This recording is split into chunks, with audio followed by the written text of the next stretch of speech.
Va ora in onda Cultura e Arte con il professore Andrea Rognoni. Buongiorno Andrea, a te la linea. Grazie infinite, carissima. E allora, oggi noi abbiamo come ospite Paolo Gulisano col suo ultimo libro, che è davvero molto importante, secondo me molto interessante. Adesso ci arriviamo. Purtroppo c'è anche un obituario piuttosto folto, con 3 personaggi maschili, uno dei quali poi era anche amico mio e di Paolo, Mario Iannacone, che purtroppo in età veramente precoce è passato a miglior vita. Ma poi con Paolo noi adesso commenteremo alla fine di questa presentazione che facciamo. Gli altri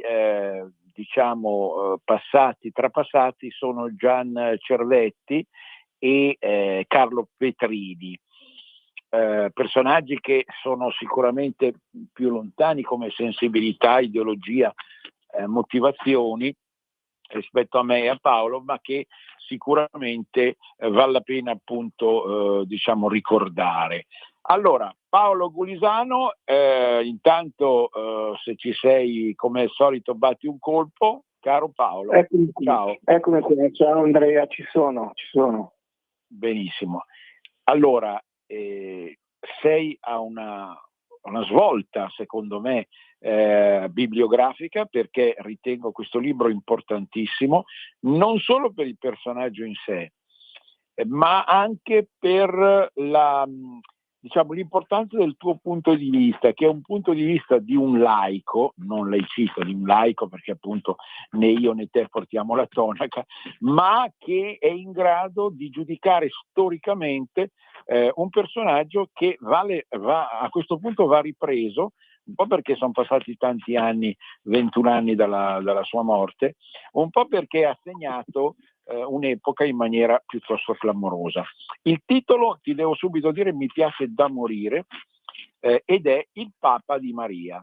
Allora, tu adesso esci con questo libro che tra l'altro presenti domani a Rezzato, al convento francescano di Rezzato, poi lo diremo esattamente quando, ma intanto subito la domanda: perché a questo punto, dopo aver fatto lavori di varia natura, da quelli a sfondo letterario, più filosofico, più storico in senso lato, più di ispirazione britannica in genere, adesso appunto esci con questa, perché sei arrivato a concepire questa grossa novità, Paolo?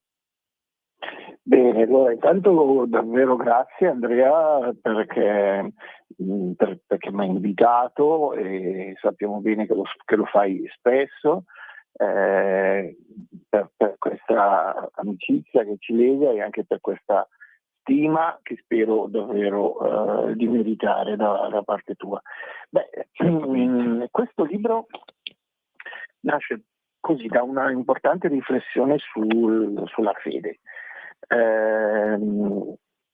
Sappiamo bene che, e ne abbiamo già parlato qui nella tua trasmissione su Radio Libertà, la Chiesa negli ultimi anni è in sofferenza, è in difficoltà, qualcuno dice anche in crisi, e probabilmente lo è, e ovviamente l'attenzione sempre dell'opinione pubblica, ma anche dei fedeli, va proprio su chi guida la Chiesa. Quindi negli ultimi anni abbiamo visto dibattiti sul pontificato di Papa Francesco, Jorge Mario Bergoglio, adesso Papa Leone, prima ancora il pontificato veramente tormentato di Benedetto XVI.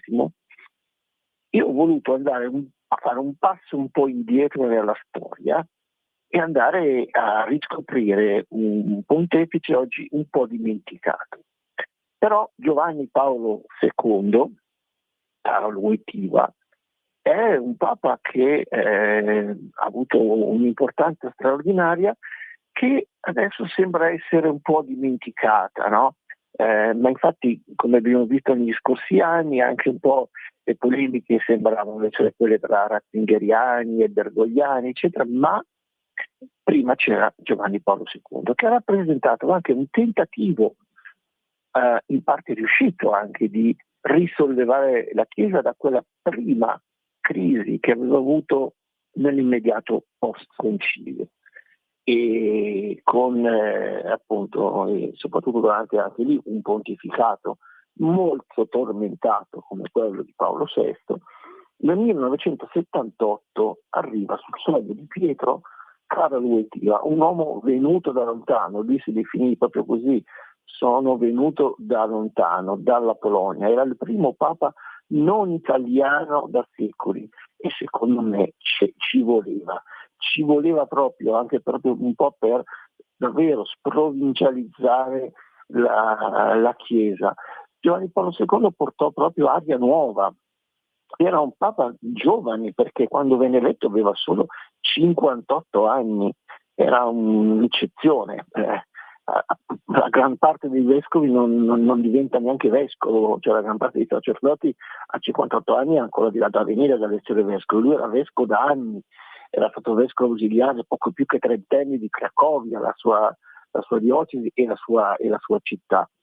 Aveva un dinamismo straordinario e veniva da un paese comunista, veniva da un paese sotto l'oppressione comunista, dove appunto i polacchi avevano saputo resistere. Io posso dire che, ma penso anche per te Andrea, perché siamo quasi coetanei, Giovanni Paolo II è stato il Papa della mia giovinezza. Quando viene eletto io avevo solo 19 anni, in qualche modo sono gli anni anche della formazione, delle scelte, del dopo adolescenza, quando uno decide che fare della propria vita. E poi appunto erano gli anni '80, gli anni della sfida tra diciamo così il mondo libero e appunto i paesi del cosiddetto patto di Varsavia, cioè sotto l'orbita sovietica.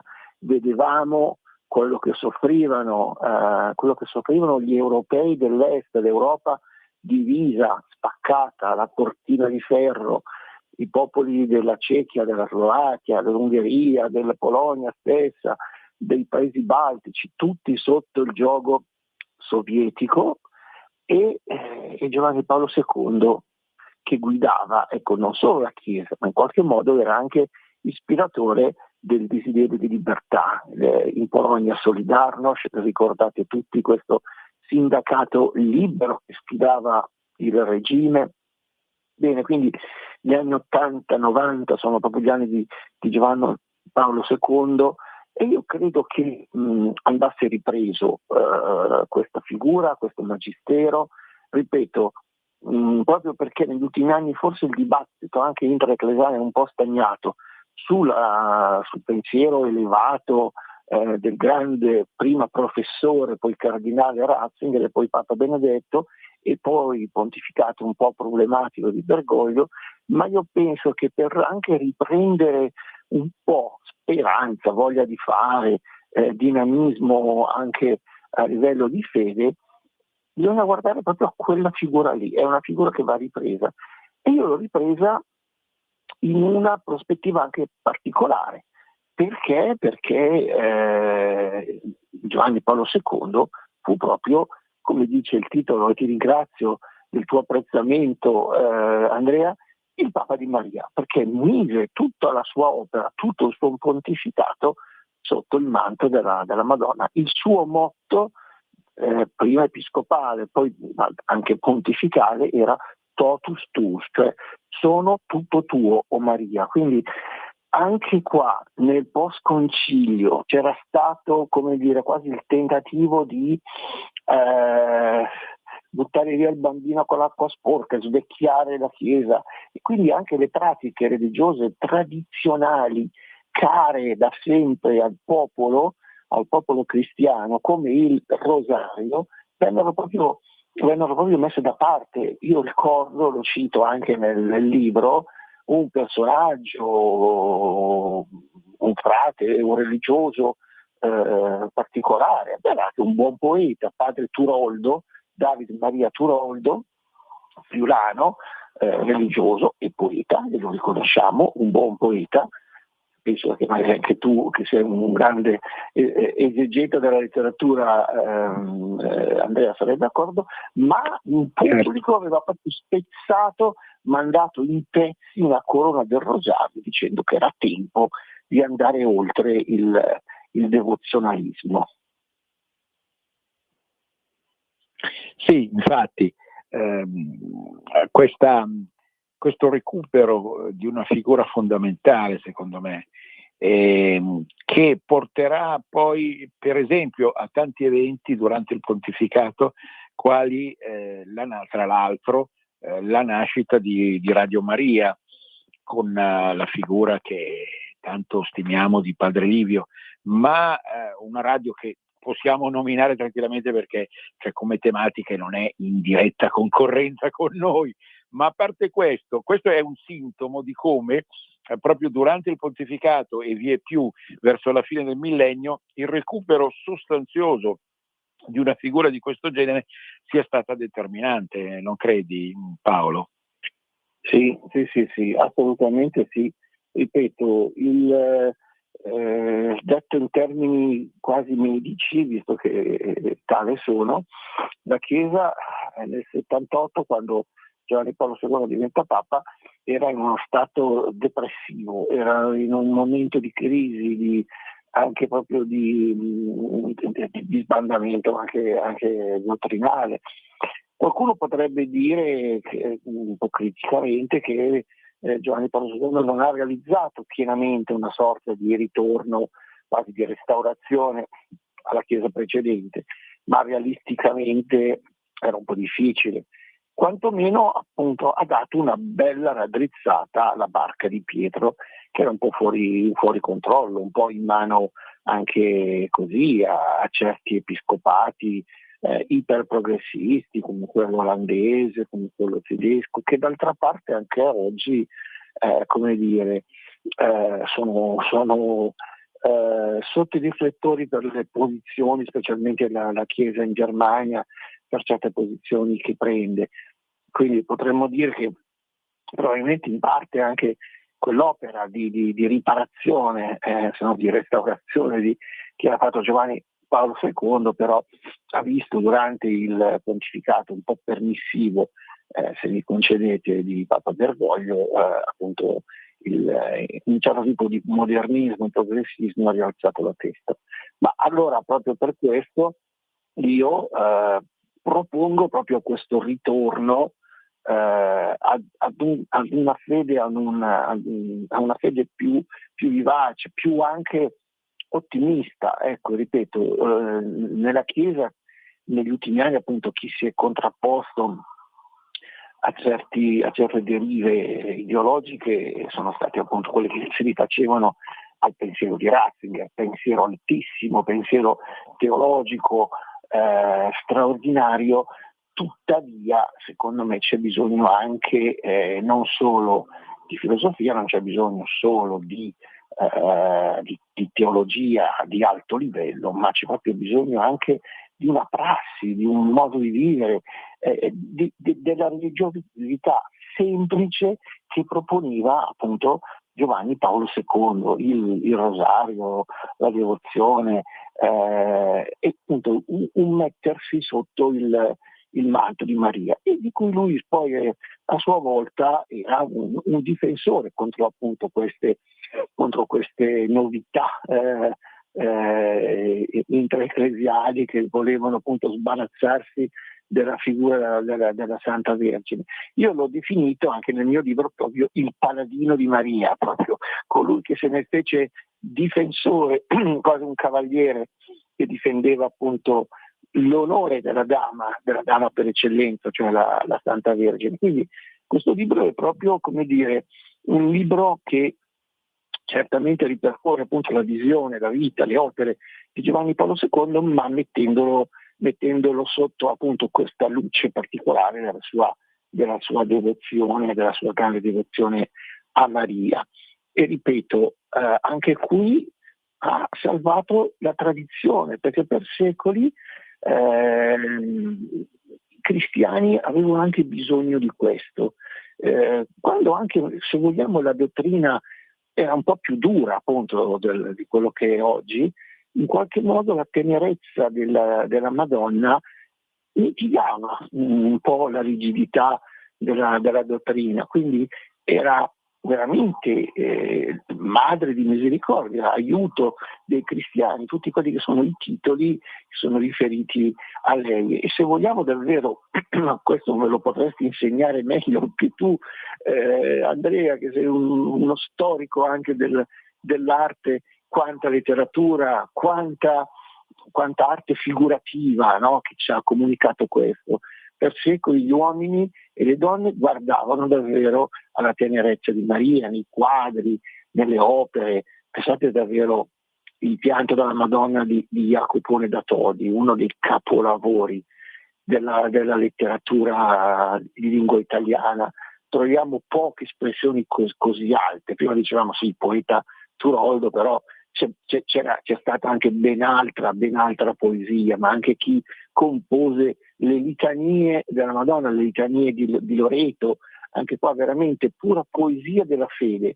E quindi io ho un po' ripercorso in questo mio libro tutto questo, e anche i luoghi, perché Giovanni Paolo II, penso che sia qualche annetto lo ricorda, è stato un pellegrino continuo, la sua pastorale era itinerante, con viaggi apostolici un po' ovunque, e dovunque andava, appunto andava nei santuari mariani. Quindi io anche nel libro ripercorso e non ho capito i principali santuari mariani che vanno ovviamente da quelli italiani come Loreto fino all'Irlanda, il santuario di Knock. A me, appunto, come potete immaginare, cari amici che mi conoscete, a me questo santuario dove appunto si venera Maria Regina dell'Irlanda è particolarmente caro. Ma poi c'è Lourdes, c'è Fatima, ecco, tutti questi grandi luoghi della fede visitati e riproposti e rilanciati da Giovanni Paolo II nel suo magistero. Sì, con un genius loci primario originario che era Cestokova, no? Laddove Cestokova per lui era lo zenit assoluto della sua vita, o sbaglio? Certo, a Cestokova veramente si venera Maria Regina della Polonia, e anche qua la Polonia, un paese, una nazione nel vero senso della parola, per secoli privo di una sua indipendenza, di una sua libertà, occupata, membrata e poi appunto anche un po' derubata della sua identità profonda, o meglio, chi occupava il paese cercava di derubarla di questa identità. E davvero anche per noi che amiamo le piccole patrie, che amiamo le identità, la storia del cattolicesimo polacco è esemplare, proprio perché identità di popolo e fede, non solo fede cristiana ma anche fede mariana, perché appunto il paese era dominato da altri, ma la vera regina della terra polacca era proprio Maria. Ecco, quindi simbolo anche di attaccamento alla propria storia, alla propria lingua, quindi mai russificata, mai germanizzata, certo priva di indipendenza, ma sempre con una propria ben precisa identità nazionale religiosa. Ecco, da questo punto di vista la Polonia, io guardavo veramente in quegli anni '80 alla Polonia con questa grande ammirazione. Voi tutti che mi conoscete, anche grazie a queste belle interviste che vi fa Andrea, sapete quanto amo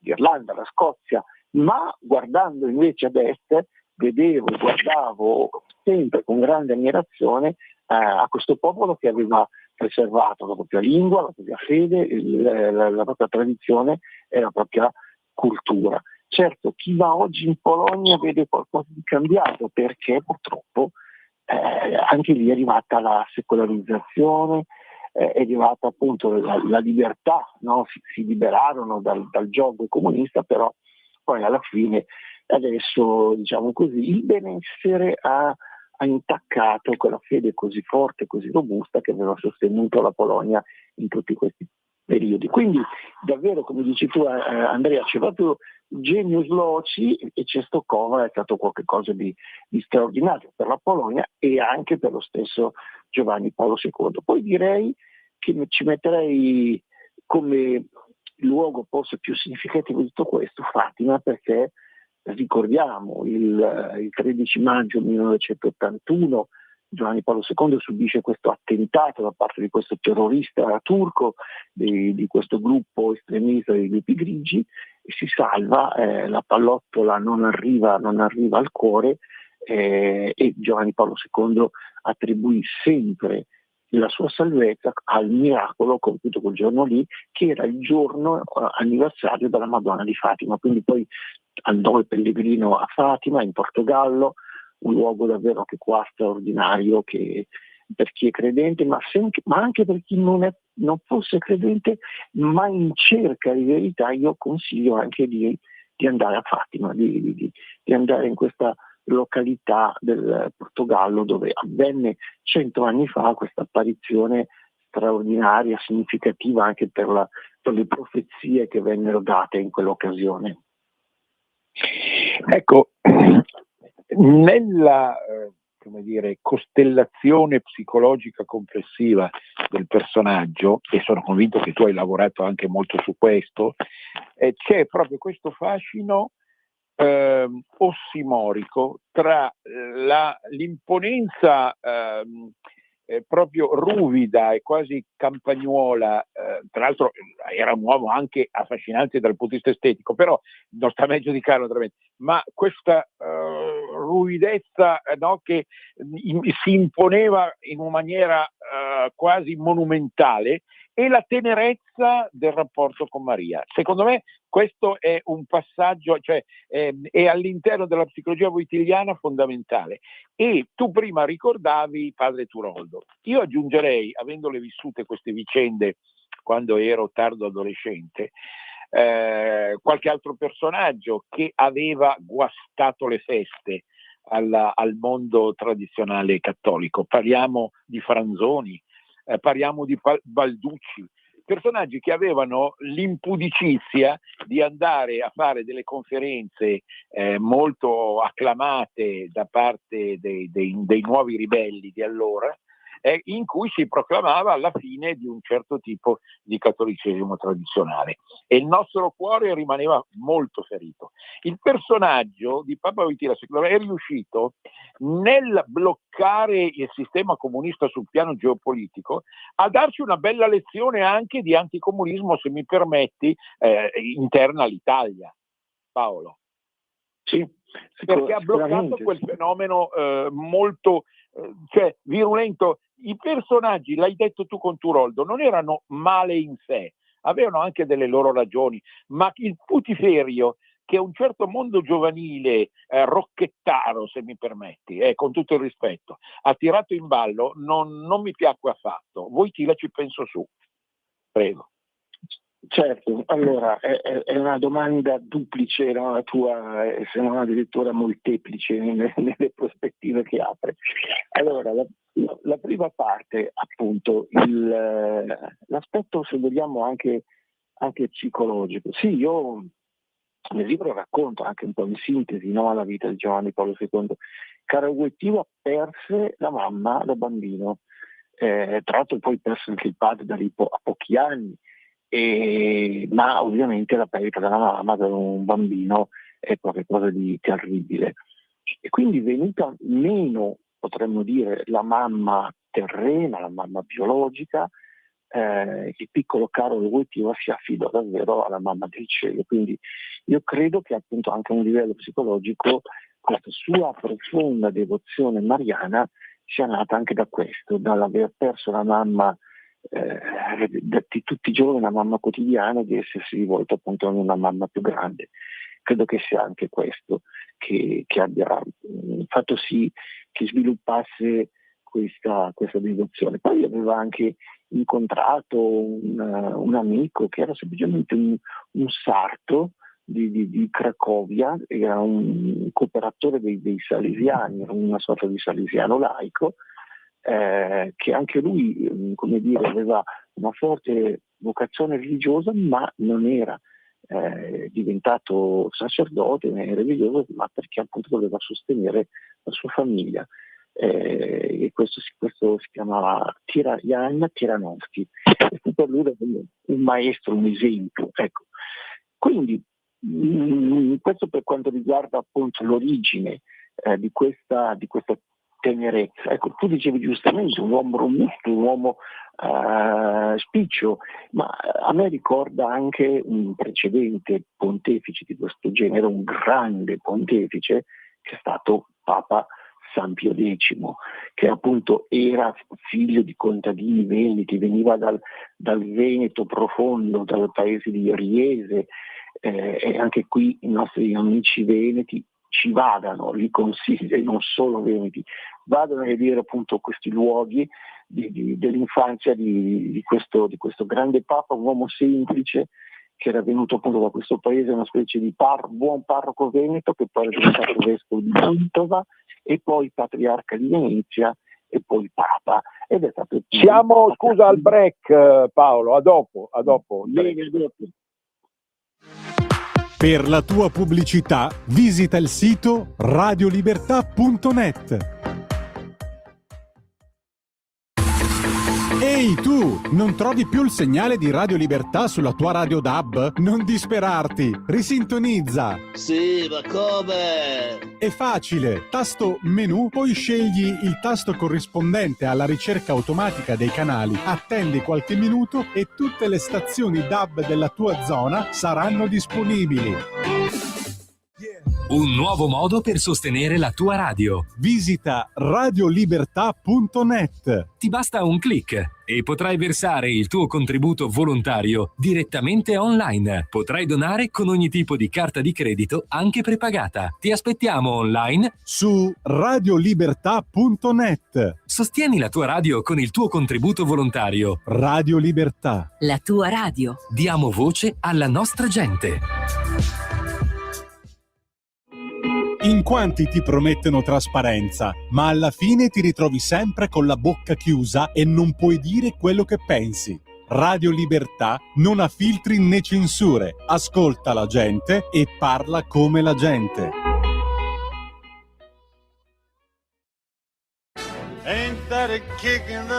Ascolta i tuoi programmi preferiti, le notizie, la musica che ami e non solo. Con l'app di Radio Libertà puoi interagire con i conduttori, anche quando sei in movimento. Non aspettare, cerca Radio Libertà nello store del tuo smartphone o tablet e scarica l'app gratuitamente. Radio Libertà, tutta la radio con te. Scopri di più su radiolibertà.net. Semplicemente la tua radio. Stai ascoltando Radio Libertà. La tua voce libera, senza filtri né censura. La tua radio. Di nuovo a te la linea, Andrea.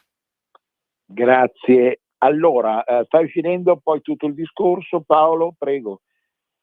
Sì, eccoci. Allora, stavo facendo questo paragone tra appunto Karol Wojtyła, venuto dalla Polonia profonda, anche rurale se vogliamo, anche se poi dopo visse anche a Cracovia, una grande bellissima città, e San Pio X, il Papa Veneto, il Papa Giuseppe Sarto, venuto dalle campagne della provincia di Treviso per guidare anche lì la Chiesa in momenti molto molto difficili, combattendo anche il modernismo che si stava già diffondendo nella Chiesa.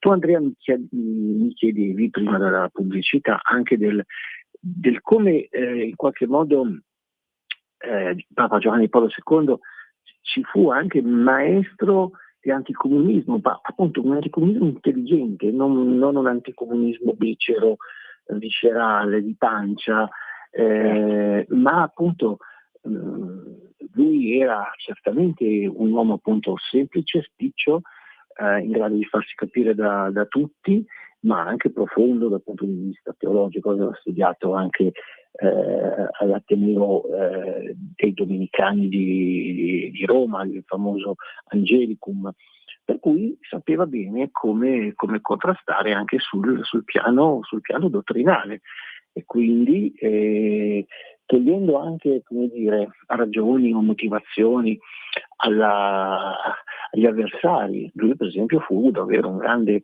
fautore e ripropose la dottrina sociale della Chiesa. Anche qui la dottrina sociale della Chiesa apparteneva alla storia della Chiesa, al grande Papa Leone XIII. Poi appunto negli anni 60, negli anni del concilio, che poi guarda caso vanno a coincidere il post-concilio, il concilio finisce nel 65, nel 68 deflagra a livello non solo italiano ma a livello mondiale la contestazione, no? Negli Stati Uniti, in Europa, il Maggio francese e non solo, quindi c'è questo spirito rivoluzionario che percorre le società occidentali, a est ovviamente no, perché appunto il blocco comunista non permetteva nessun tipo di contestazione, ma qui appunto anche la contestazione entra all'interno della Chiesa e viene persa di vista appunto la dottrina sociale, cioè la Chiesa ha da dire anche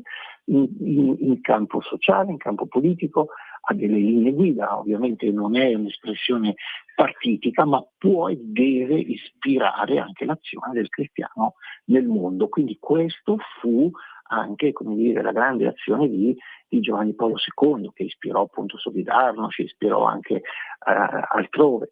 Ecco, quindi per concludere appunto la tua domanda su questo, davvero Giovanni Paolo II è stato proprio maestro non solo di devozione, appunto io prima abbiamo sottolineato la devozione mariana, il ritorno alla centralità della fede, ma Giovanni Paolo II disse esattamente queste parole in una sua visita a Norcia, ricordando appunto San Benedetto, dicendo: una fede che non diventa cultura non è una fede pienamente vissuta né pienamente espressa. Io ricordo negli anni '80 questa frase, questo incontro famoso appunto per celebrare l'anniversario di San Benedetto da Norcia, padre dell'Europa, della vera Europa, che non è l'Europa attuale, non è l'Europa dei burocrati, della von der Pfizer, von der Leyen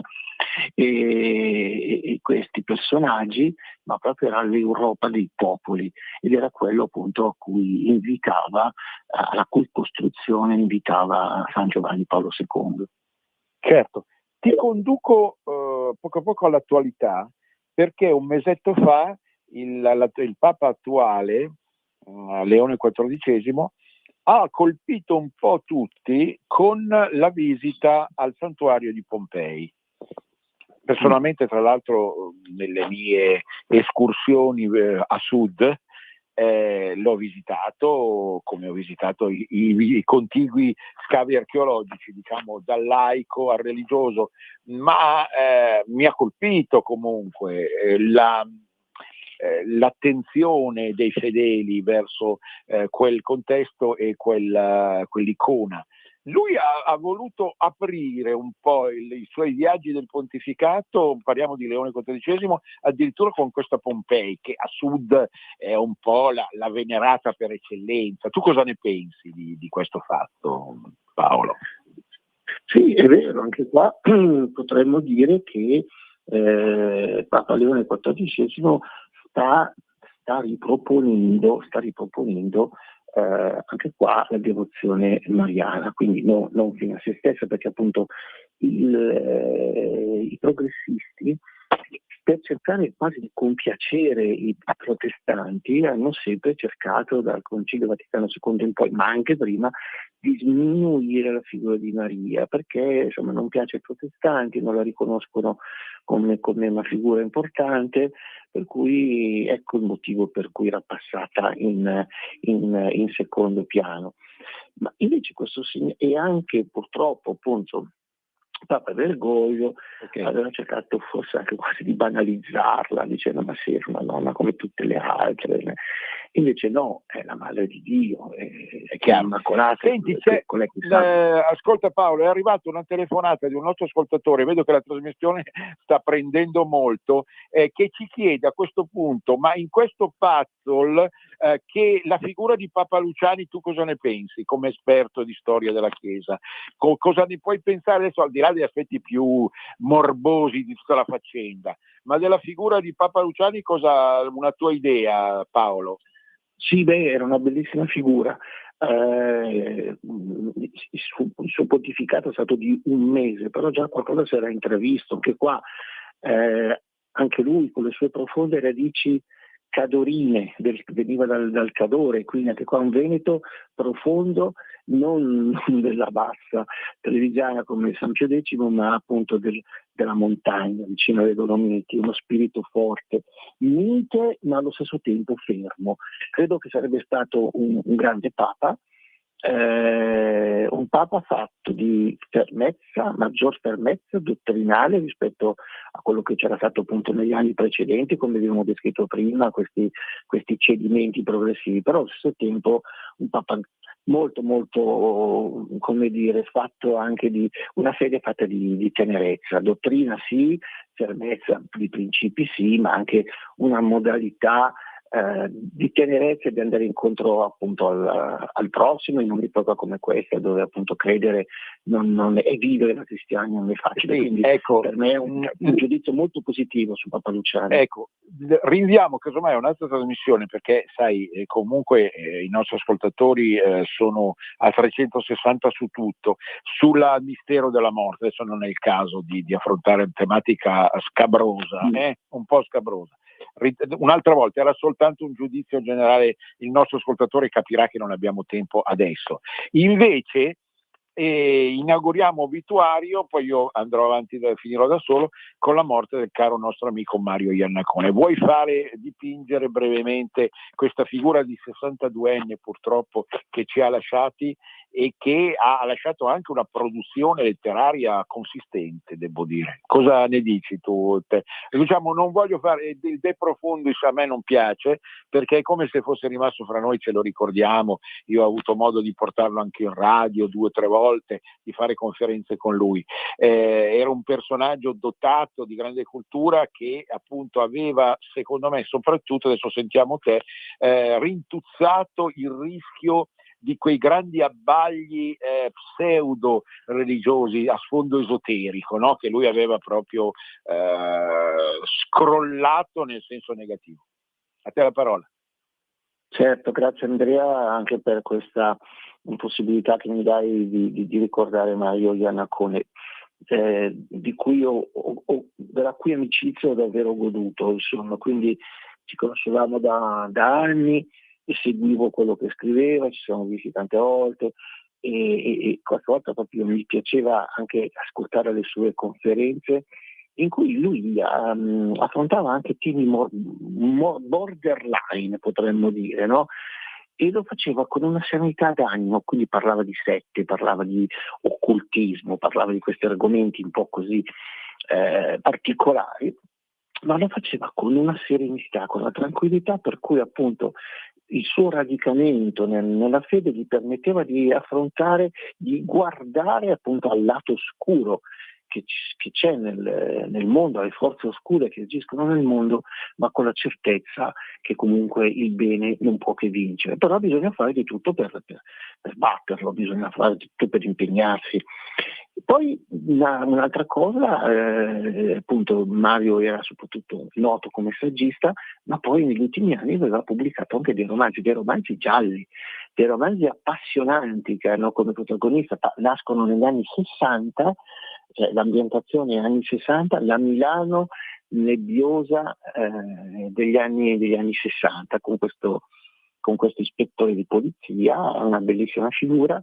Ecco, qui davvero è davvero triste pensare che appunto la morte l'ha preso troppo presto e avrebbe potuto scrivere ancora, me l'aveva detto che aveva iniziato questa serie di gialli, di cui un paio sono stati pubblicati appunto dalla casa editrice Ares, ma sarebbe continuata, sarebbe stata una sorta di fiction, di serie. Sì, aggiungo il romanzo pregresso La cospirazione, che io ho avuto il modo di gustare di leggere, perché è molto stimolante, è ambientato a fine Ottocento, c'è un residente in una casa di riposo che si chiamava la Casa dei Vecchioni di Monza, che racconta la sua vita, in parte in Francia, in Romania, ma la capacità del nostro veramente straordinario personaggio che stiamo ricordando a pochi giorni dalla morte era quella di riuscire ad abbinare una immaginazione notevole, che io personalmente proprio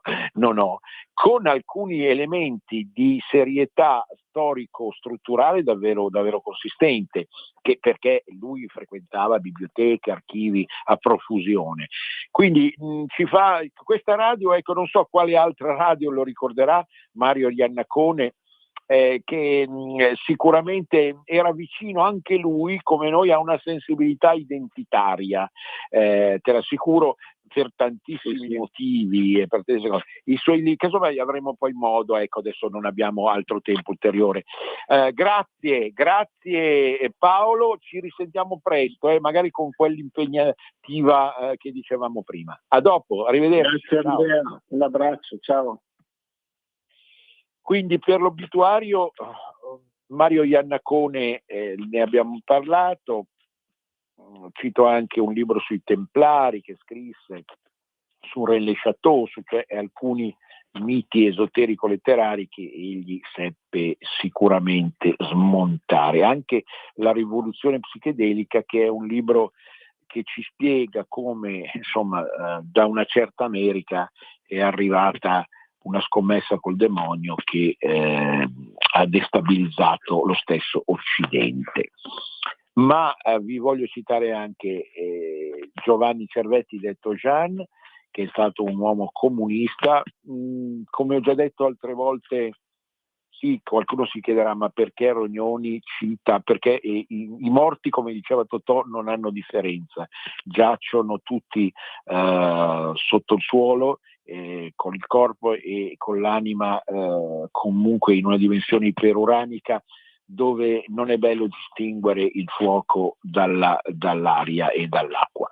E allora Cervetti è stato un comunista di ferro degli anni d'oro, che ha caratterizzato un'epoca post-togliattiana e pre-berlingueriana, è morto infatti a 95 anni, milanese, era un personaggio che difendeva soprattutto le radici del comunismo, magari, ecco, osservazione che non deve rientrare nella categoria astio, non prendetela così.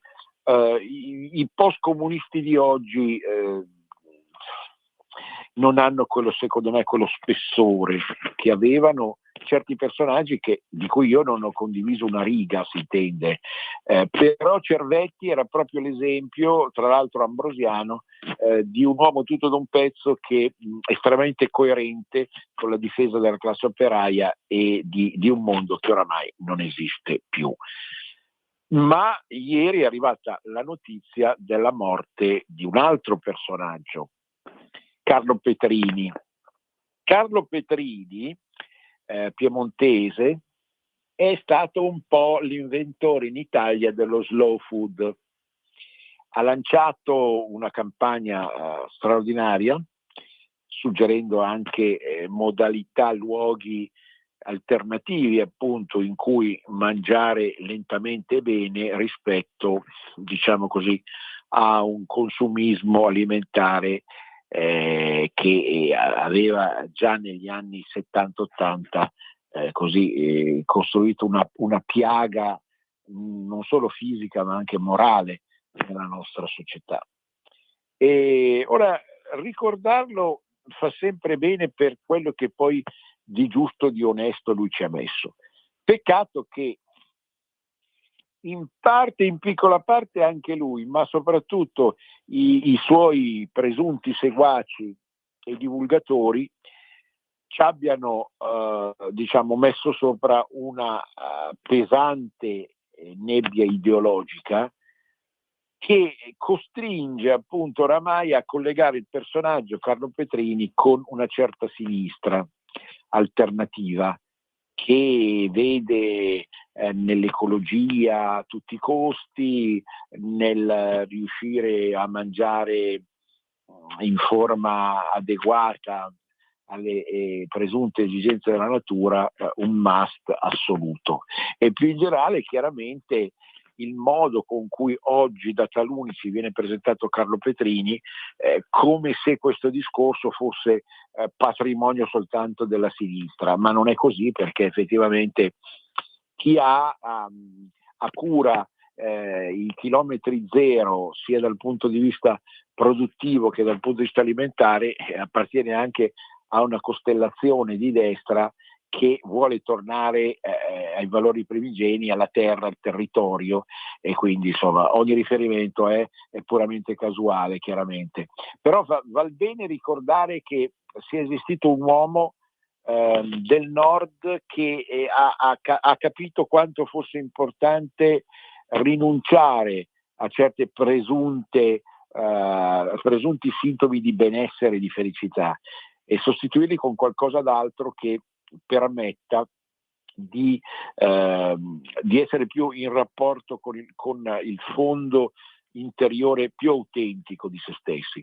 Poi che lo slow food sia diventato motivo anche di lucro, perché ci sono ristoranti che poi purtroppo anche in Piemonte hanno capitalizzato questo discorso del slow food a suon di bigliettoni, ecco, questo poi purtroppo è come ci dimostra che ogni cosa buona che viene partorita a questo mondo diventa sterco di chi sapete bene voi. E vi voglio citare anche però a fine trasmissione una mostra in corso a Villareale di Monza su Salgari e Sandokan.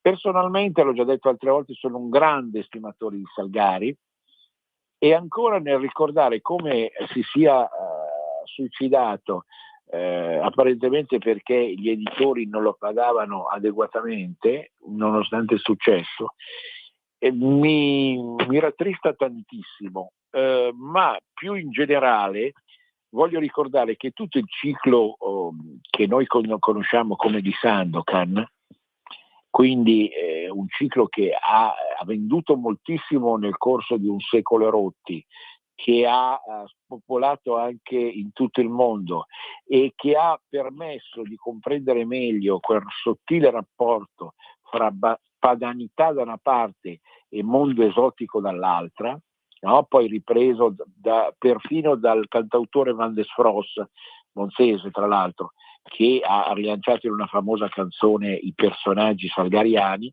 Ecco, tutto questo ci induce appunto a dare un senso assoluto allo sbarco di Sandokan a Monza, in un contesto che è un contesto dove abbiamo visto a tantissime mostre di impianto più classico, vero, che ci hanno dimostrato quanto poi l'arte sia radicata nel nostro territorio come modo di sentire in maniera fortissima, anche magari quando pensiamo che abbia più dimora a Firenze o a Venezia. In realtà la Lombardia è una regione d'arte, pochi se lo ricordano, e queste mostre, compreso quella su Sandokan, che ovviamente si avvale di diversità strutturali, strumentali enormi tra quadri, pannelli, varie performance, riproposta concreta di libri o di figure tratte da libri,